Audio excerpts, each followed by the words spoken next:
Cumprimento a todos com a paz do Senhor. Amém. Quero compartilhar uma palavra que está lá em Lucas, capítulo 7, a partir do verso 37. Lucas, capítulo 7, verso 37.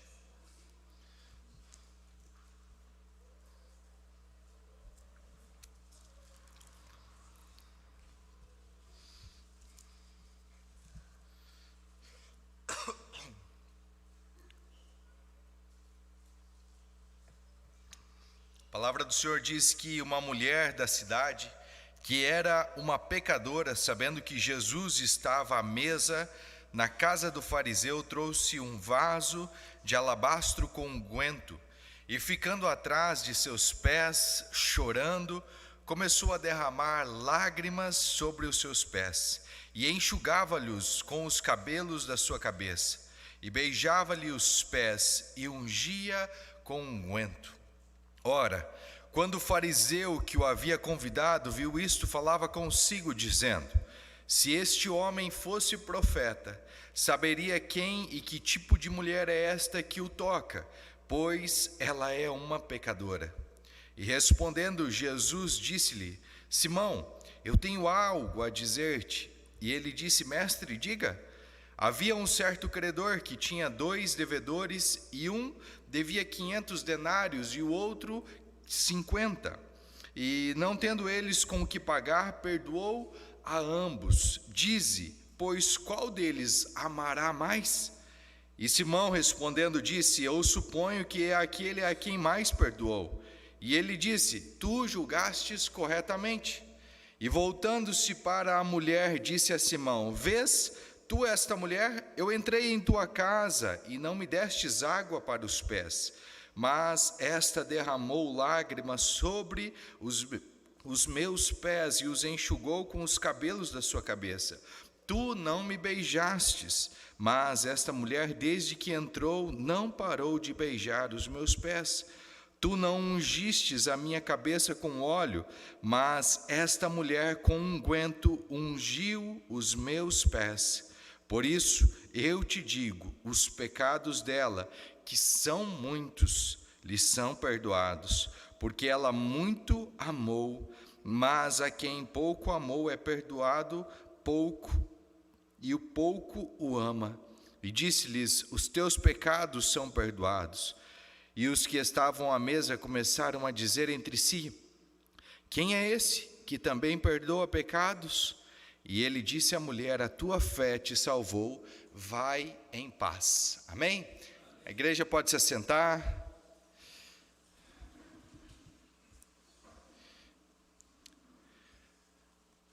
Muitas vezes nós nos deparamos com comportamentos de pessoas que nos magoam, nos ferem, pessoas que talvez na rua você nem conhece ela e um gesto, uma fechada no trânsito, uma buzinada, de repente a pessoa falou algo que você não gostou ao você atravessar a rua.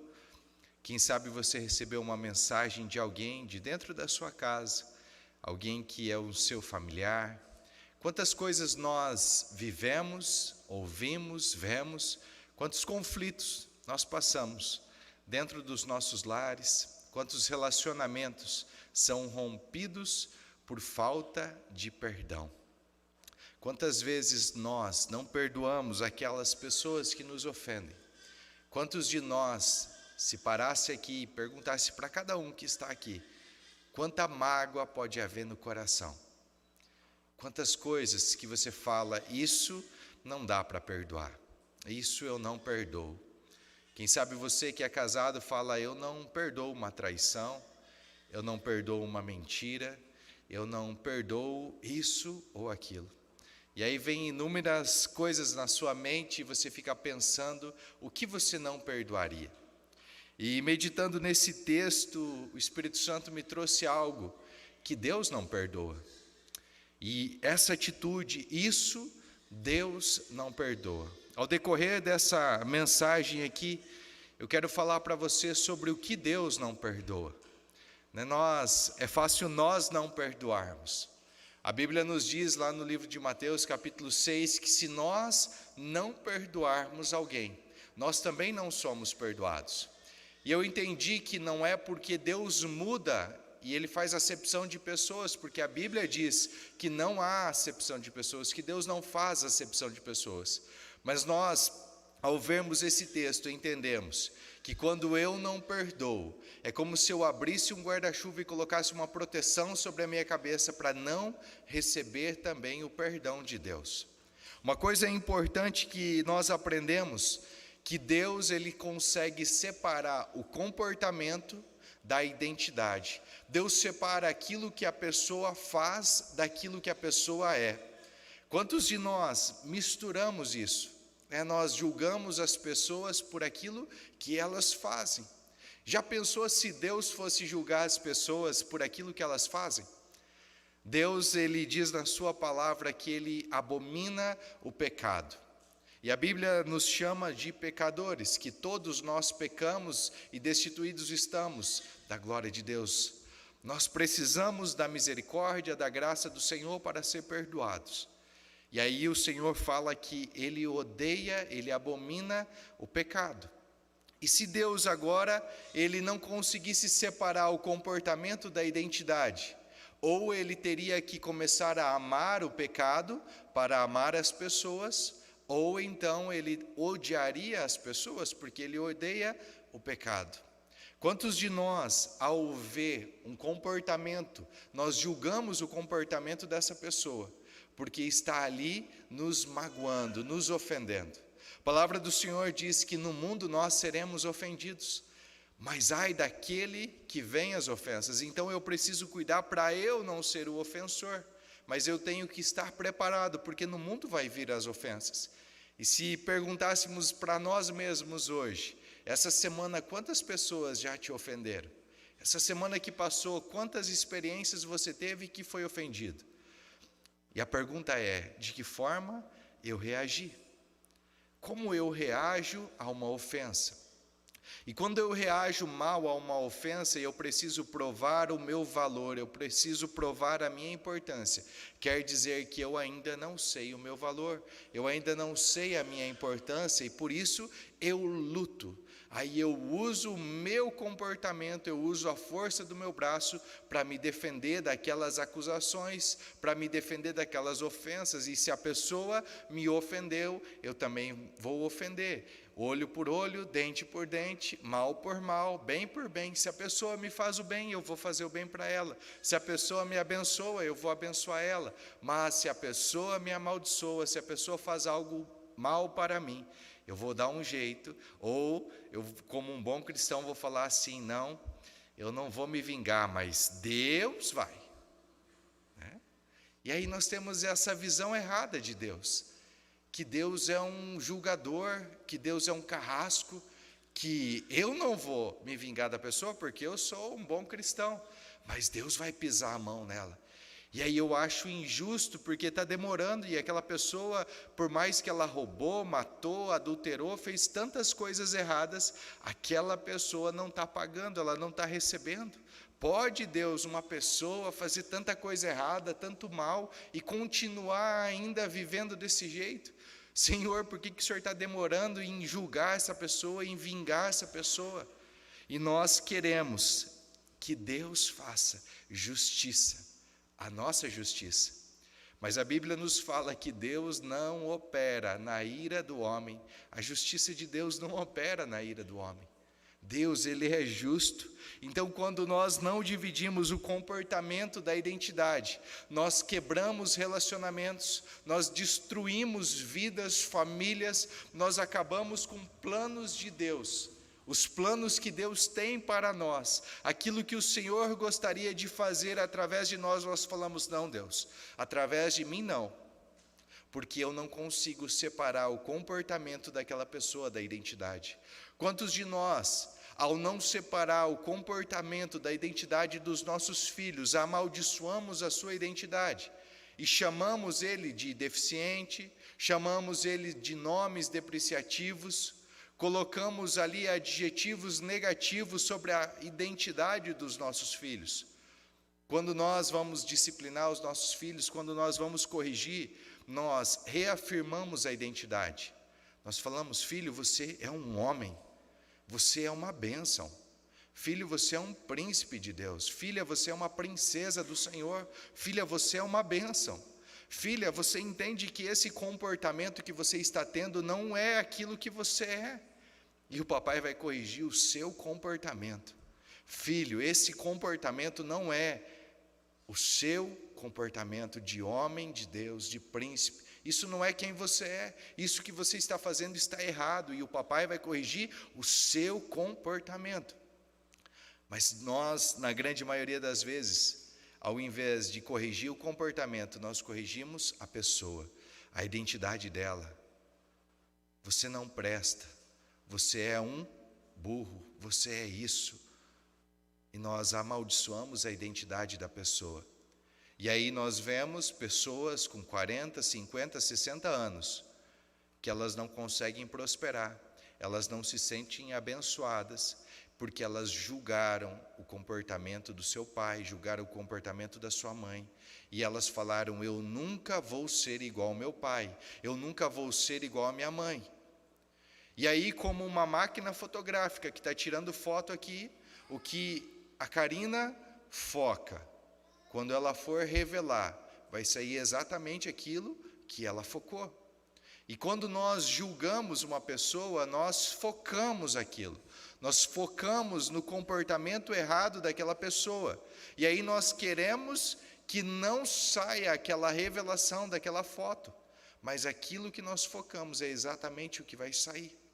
Nós precisamos então nos arrepender de ter julgado os nossos pais, julgado os nossos professores, julgado as pessoas e feito um voto, falado que nunca seríamos igual. Eu nunca vou casar com uma mulher assim, eu nunca vou casar com um homem assim, eu nunca vou ser injusto como for injusto comigo.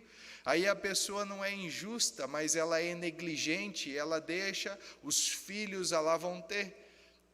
E aí confundem a liberdade com libertinagem.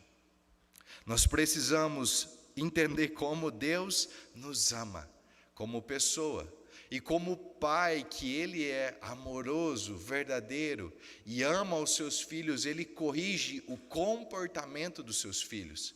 Então, se passamos por um processo onde estamos sendo corrigidos, não devemos questionar Deus porque Ele está nos disciplinando, mas devemos mudar a nossa atitude, o nosso comportamento. Aquele que mentia, não minta mais. Aquele que roubava, não roube mais. Aquele que tinha comportamentos da velha natureza adâmica, agora pode ter comportamentos da nova natureza de Cristo. É isso que Deus quer de nós.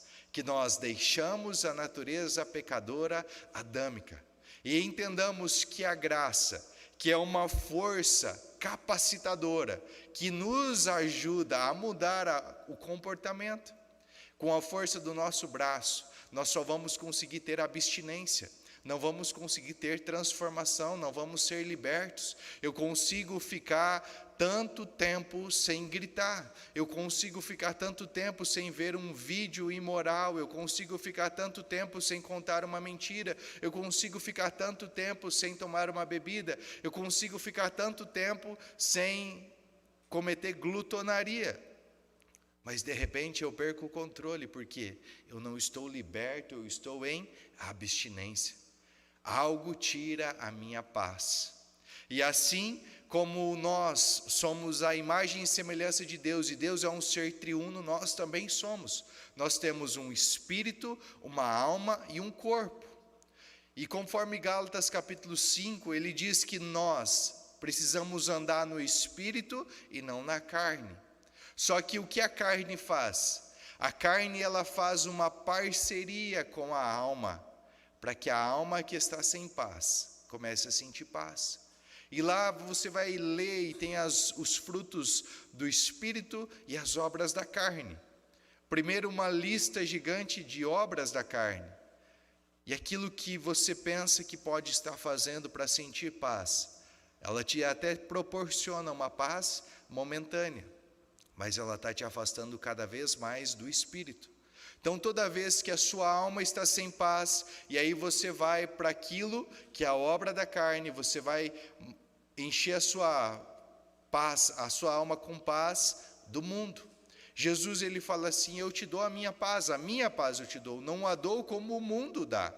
Então, a paz que o mundo faz você sentir é diferente da paz de Deus. Deus, ele tem uma paz que excede todo o entendimento. A palavra shalom, ela é uma palavra completa.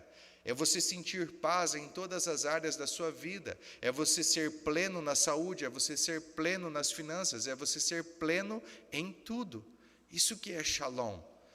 É uma palavra completa. Essa paz que o Senhor Jesus nos dá. E tem coisas que nós olhamos e falamos que é aceitável. A sociedade, ela aceita você sentir paz trabalhando. A sociedade aceita você sentir paz comprando. A sociedade aceita você sentir paz quando você troca de carro, quando você compra um imóvel novo, quando você faz coisas que são aceitáveis perante a sociedade. Mas tem outras coisas que a sociedade reprova.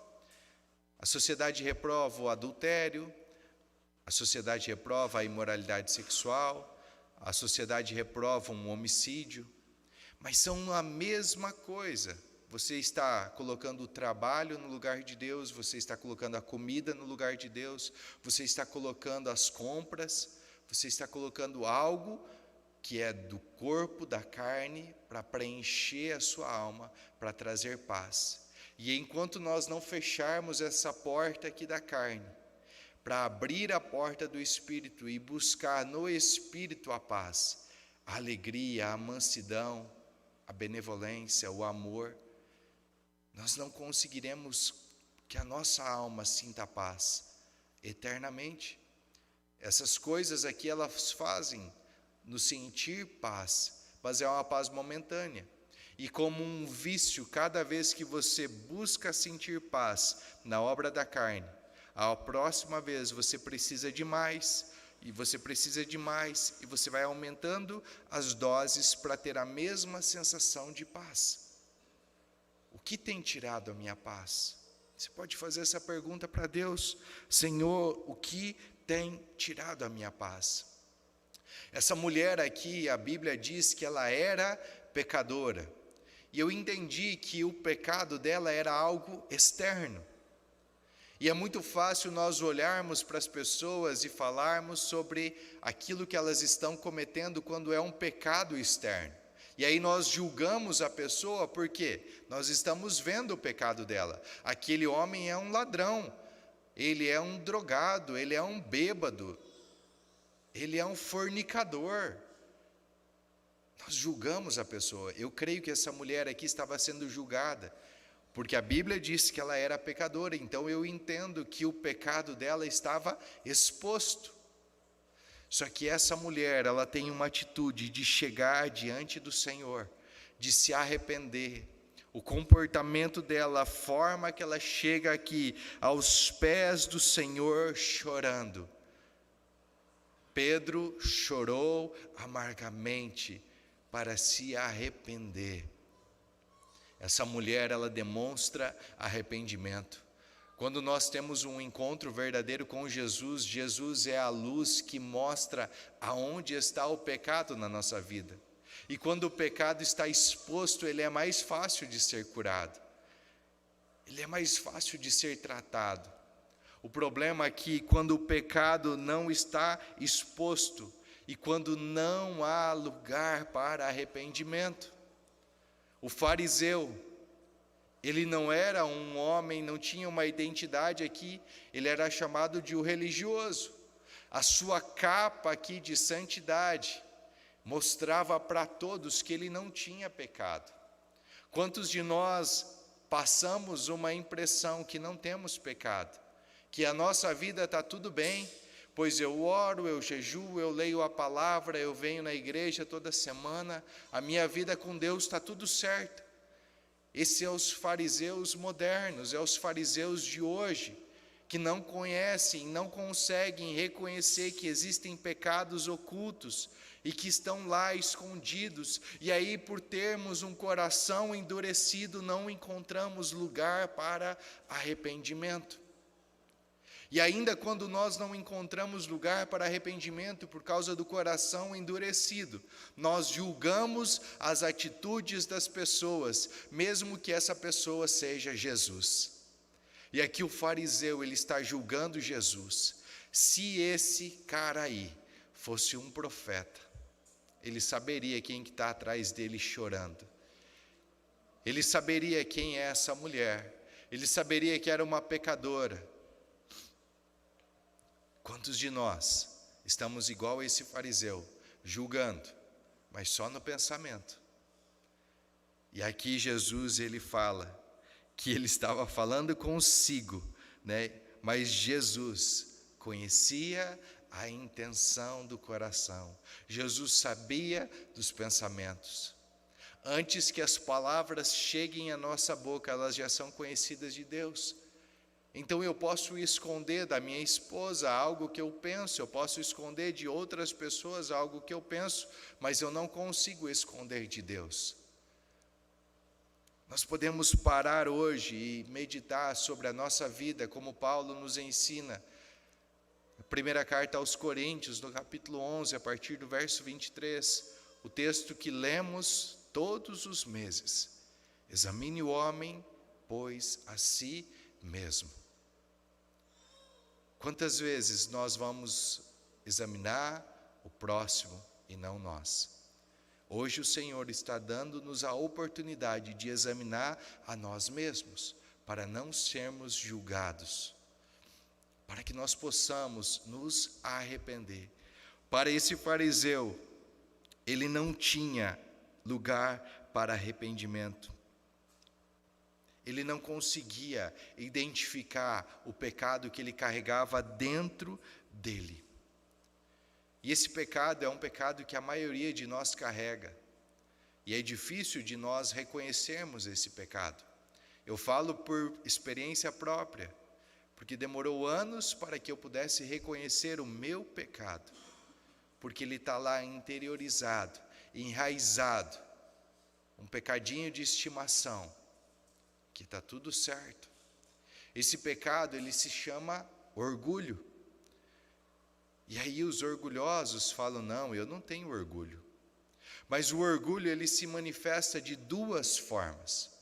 A primeira forma é a forma exterior. É como esse fariseu. Ele falava para si, falava consigo mesmo que ele não era um pecador, não era como aquela pecadora. Se Jesus fosse como ele, um profeta, um homem de Deus, saberia quem era aquela mulher. E aí nós temos a arrogância, a autossuficiência. Eu não preciso de ninguém, eu faço tudo sozinho, eu me viro. É melhor eu ir lá e fazer do que pedir para alguém fazer e a pessoa fazer mal feito e eu tenho que ir lá fazer de novo. Ninguém faz tão bem como eu. Essa é a forma externa do orgulho se manifestar. Só que a forma interna do orgulho se manifestar é o vitimismo. E o vitimismo, ele vai lá para o outro lado e ele fala assim, ninguém gosta de mim. Comigo as coisas dão tudo errado. É sempre assim.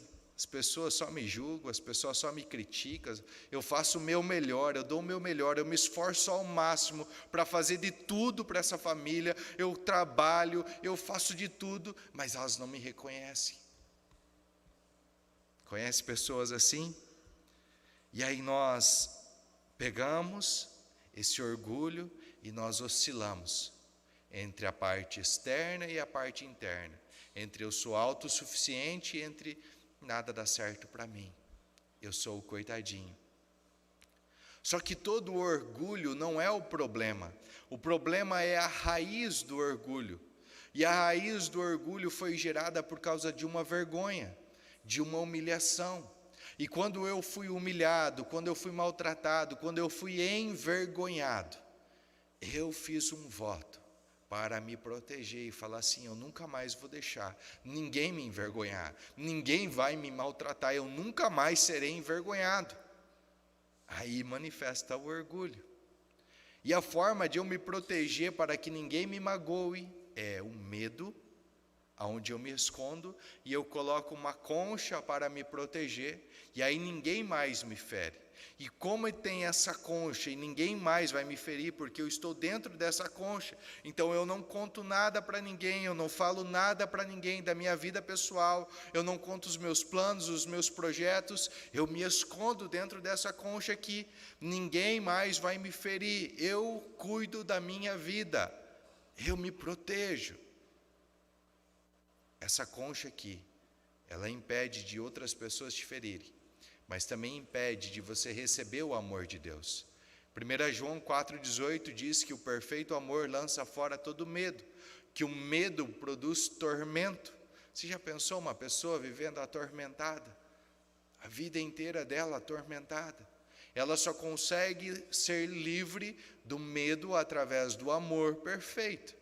Só que o amor não consegue entrar, porque a capa de proteção, essa concha, ela protege você para não ser ferido e protege você e impede que o amor entre. Então, o medo fica ali, o tormento fica ali, e você não consegue. Você busca o amor perfeito, mas você não consegue. Essa concha precisa ser aberta pelo lado de dentro. O coração endurecido impede dessa concha ser aberta, de eu conseguir abrir essa concha, porque eu tenho medo de Deus. Eu não consigo confiar em Deus. O meu problema não está com as pessoas, o meu problema está com Deus. Porque as pessoas me feriram, mas eu não fechei a porta para a pessoa, eu fechei a porta com Deus. A Fábio e eu, nós ministramos muito para casais, e todo casal pensa que ele tem problema no casamento, porque a mulher que tu me destes, não é assim?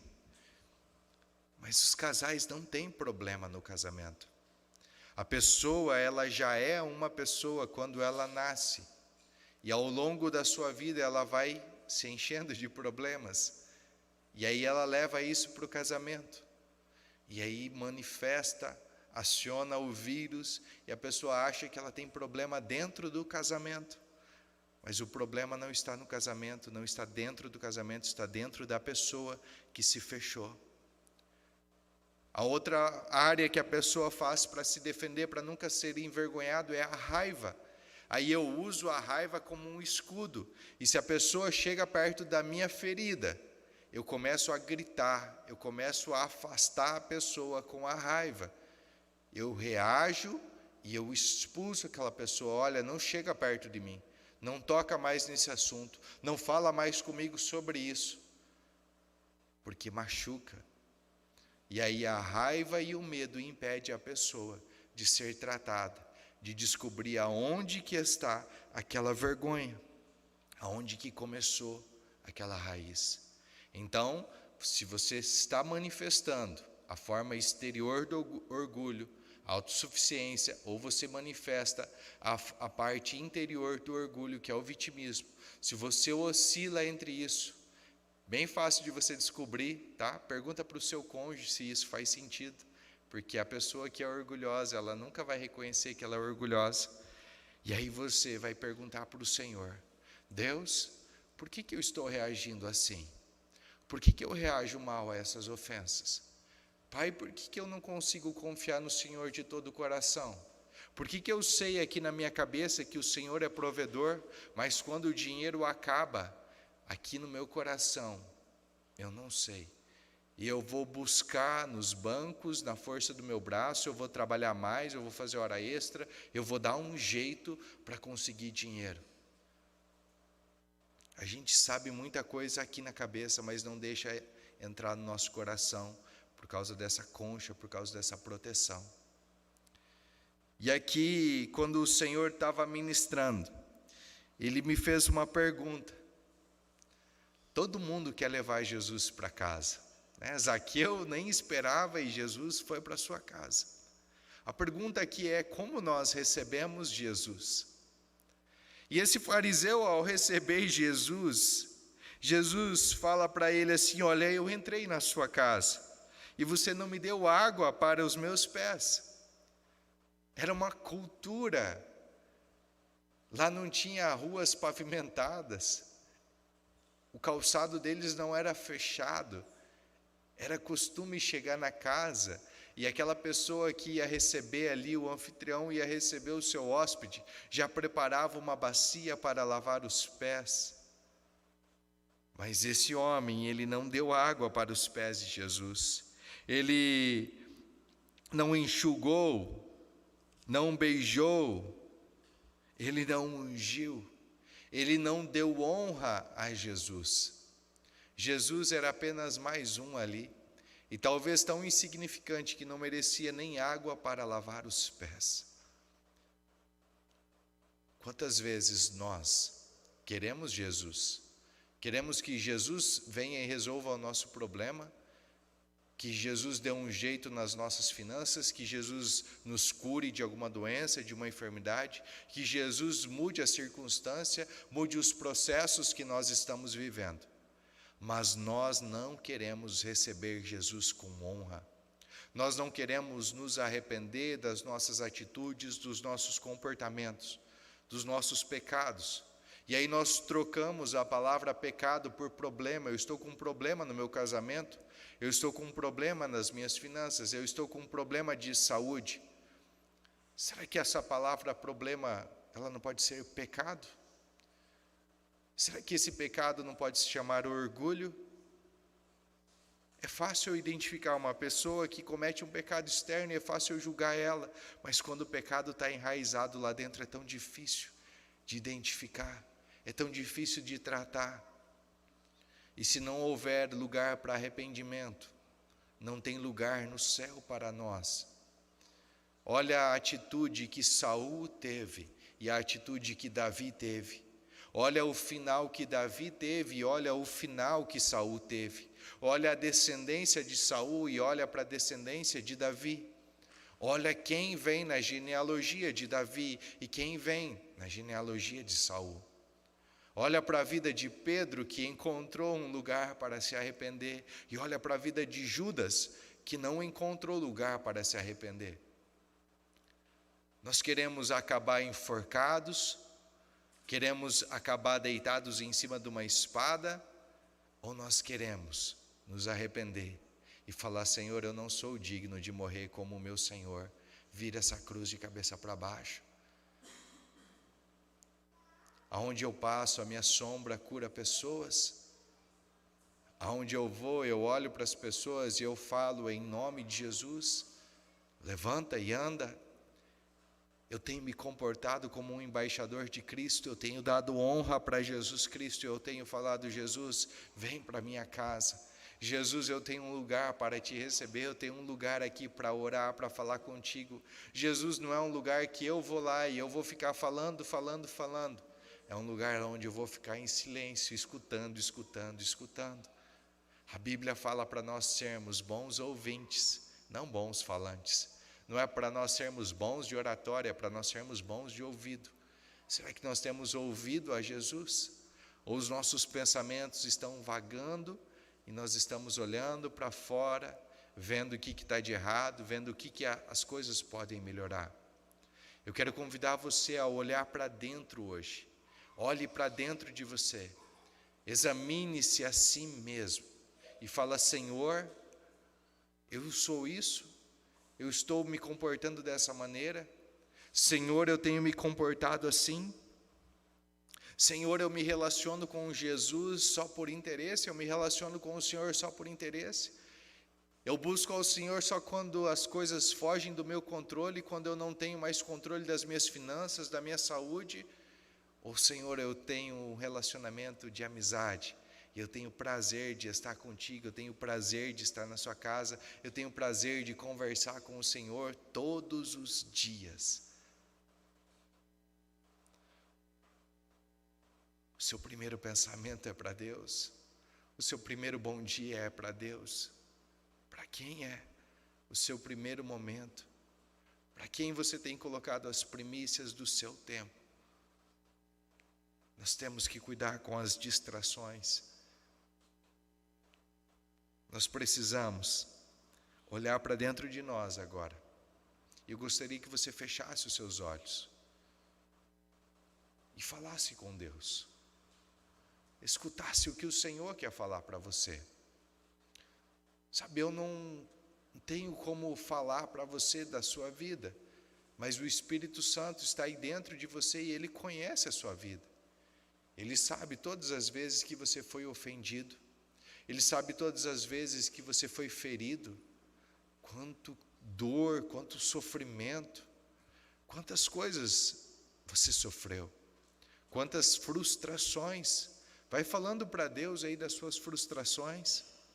Tiago 5,16 diz para nós confessarmos as nossas culpas, os nossos pecados uns aos outros para sermos curados. Começa a exercitar isso, até você ter um ambiente seguro, um lugar seguro, onde você possa abrir o seu coração, onde você possa falar para Deus: olha, Senhor, eu fui ferido, Senhor. Senhor, eu tenho tido esse comportamento, Senhor. Ou eu sou autossuficiente, ou eu sou a vítima, Senhor, nada dá certo para mim. Senhor, aonde que essa vergonha começou? Aonde que esse orgulho começou, Pai? Aonde eu fui humilhado, aonde eu fui maltratado?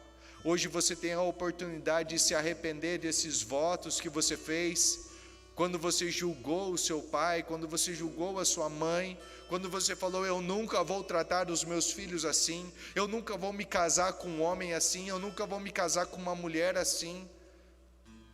E aí hoje você vive aquilo que você mais temia, porque a foto está sendo revelada daquilo que você focou. Ainda há tempo para se arrepender. Deus só não consegue perdoar quem não se arrepende. João Batista e Jesus Cristo, quando iniciam o seu ministério, ambos falam: arrependei-vos, arrependei-vos. Hoje é dia de nós nos arrepender. Hoje é dia de nós nos reencontrarmos com o Senhor Jesus. Hoje o Senhor Jesus está falando: ei filho, ei filha, eu te vi, eu te escolhi, eu te trouxe aqui. Eu chorei todas as vezes que você chorava, eu sofri todas as vezes que você sofria. Quando você apanhava, eu apanhava contigo, eu sentia as dores das pauladas que você levava, as palavras que feriram o seu coração, que entraram como uma faca no seu peito. Eu estava lá e eu estava sentindo essa dor. O abuso, quando você estava sendo abusado, filho, eu estava lá, só que eu não podia fazer nada, e eu gritava por dentro, eu chorava. Talvez você julgou a Deus e falou: Deus, por que o Senhor não me protegeu? Talvez o diabo colocou uma mentira no seu coração, para você se separar de Deus, e hoje Deus quer se reconciliar contigo. Se você quer se reconciliar com o Senhor, fica de pé no seu lugar. Fala: Senhor, eu estou aqui, Pai, e hoje eu entendi, Senhor, que o meu orgulho me tirou do teu jardim, o meu orgulho me afastou de ti, o meu orgulho me tirou de perto do Senhor. O meu orgulho fez te julgar, o meu orgulho fez eu julgar os meus pais, a minha mãe, o meu orgulho fez eu julgar as pessoas e não dividir o comportamento que elas tiveram com a identidade delas. E hoje o Senhor está te convidando a dar um passo à frente, para se reconciliar com Ele, para falar: Jesus, eu quero te confessar como o meu Senhor. Eu não quero mais viver a minha vida da mesma maneira. Hoje, Senhor, eu quero abrir mão do meu orgulho, eu quero colocar aos pés da cruz. Se hoje você quer quebrar o orgulho na sua vida, se hoje você decide se arrepender, eu convido você para vir à frente. O primeiro passo para quebrar o orgulho é se expor, para que você possa se esvaziar. É muito difícil nós reconhecermos, mas Deus, Ele perdoa aqueles que se arrependem de todo o coração. Talvez coisas tão pequenas estão impedindo você de viver o plano perfeito de Deus. Peça para Deus te mostrar quais são as mentiras que estão nos seus corações. Peça para Deus. Fala com Deus agora aí. Fala: Deus, o meu orgulho não está deixando eu sair aqui desse banco. Senhor, eu não aceito mais que o diabo me roube, Senhor. Eu não aceito mais ficar parado aqui nesse banco, Senhor. Pai, eu me levanto, Senhor, e reconheço, Pai, o meu orgulho, e eu coloco diante de Ti, Pai. Eu coloco, Pai, aos pés da cruz, Pai. Senhor, eu oro agora, Senhor Deus, com cada uma, Pai, dessas vidas, Senhor, que estão, Senhor Deus, aqui, Pai, se arrependendo. Pai, quão lindo é, Senhor Deus, um coração arrependido para o Senhor, Pai. Como o Senhor se alegra, Pai, eu consigo ver, Pai, os olhos brilhantes do Senhor, Pai. O sorriso que o Senhor tem no rosto, Pai. Pai, hoje essa pessoa pode receber, Pai, a identidade dela de filho, de filha, que não precisa fazer nada para ser reconhecido, que não são suas atitudes, os seus comportamentos que fazem o Senhor amar mais ou menos. Pai, hoje elas entendem, Pai, que elas não precisam, Senhor Deus, ser reconhecidas, Pai, por suas obras, Pai, que as suas obras não salvam, mas a Tua graça, que é o presente, Senhor Deus, é o favor imerecido do Senhor, isso salva, Pai. Pai, obrigado, Senhor, porque o Senhor perdoa esse coração, Pai, que se arrepende hoje. Pai, o Senhor, Pai, está dizendo que o Senhor separa a identidade do comportamento, e o Senhor não julga o comportamento dessa pessoa. O Senhor sabe todas as dificuldades que ela passou. Ela não precisa dizer para o Senhor, Pai, todo esse sofrimento, mas hoje, Senhor Deus, ela tomou uma postura. Ela decide hoje, Senhor Deus, colocar aos pés da cruz esse sofrimento, essa mentira. Pai, eu oro, Senhor Deus, com cada uma dessas vidas aqui, Senhor, para que elas recebam, Pai, no seu espírito a verdade. Fala a verdade agora para ela, Pai. Fala, Senhor, quem ela é para o Senhor. Pergunte aí para Deus: quem eu sou, Deus? Quem eu sou, Deus? Pergunte, fale para Deus. Fale, quem eu sou, Deus? Escuta o Espírito falando para você. Deus está te dando uma palavra. Qual é essa palavra? Quem você é? Quem você é, Mary? Quem você é? Quem Deus fala que você é? Filha? Você precisa fazer algo para ser reconhecida? Deus ama você, você é filha. Quem você é, Luiz? Como o Senhor te vê?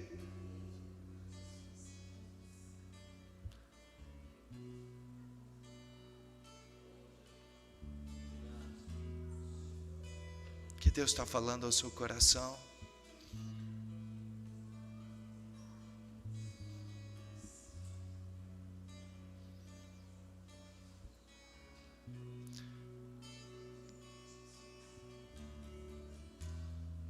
Quem você é, Luiz, que Deus está te mostrando.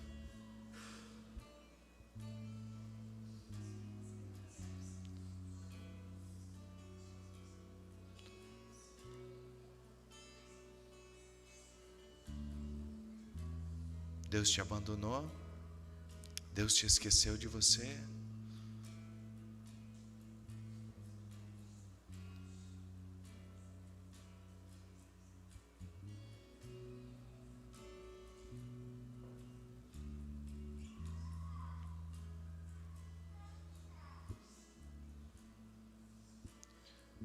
Pai, fala com o Luiz agora, Pai.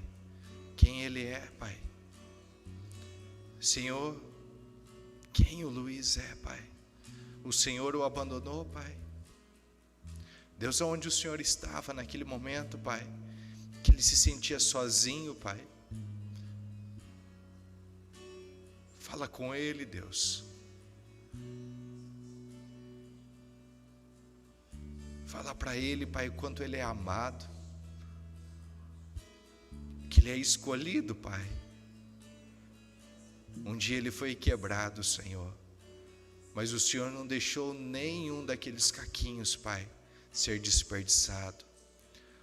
O Senhor recolheu cada um daqueles caquinhos e fez um vaso novo, Pai.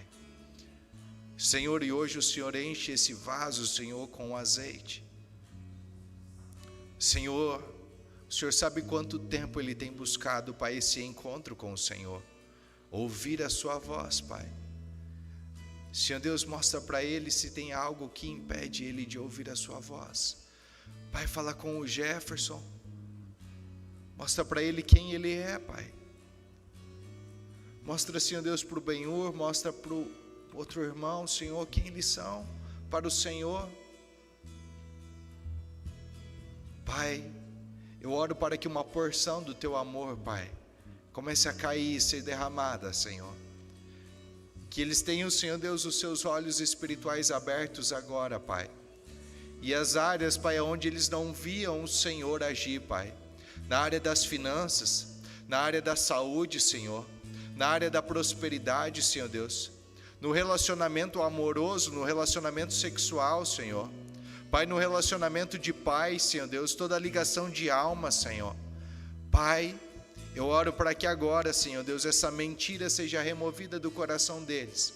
E eles recebam, Senhor Deus, a verdade no seu espírito. Eles recebam a verdade do Senhor. Pai, obrigado, Senhor, por essa igreja, Senhor. Obrigado, Pai, por cada pessoa que está ouvindo, Senhor Deus, e lá, Senhor Deus, na sua casa, no seu carro, no seu ambiente de trabalho, Senhor Deus, está ouvindo o Espírito Santo dizer com ela: eu abro mão do meu orgulho, eu abro mão dos meus planos, eu abro mão da força do meu braço, e hoje eu entrego a minha vida por inteiro ao Senhor, para que o Senhor seja o Senhor da minha vida, para que o Senhor me direcione. Pai, aumenta a sensibilidade no Espírito, aumenta, Senhor Deus, a sensibilidade, Pai, o discernimento espiritual, Pai, que eles consigam hoje ouvir a sua voz e te obedecer, Pai, em nome de Jesus, amém? Muito obrigado.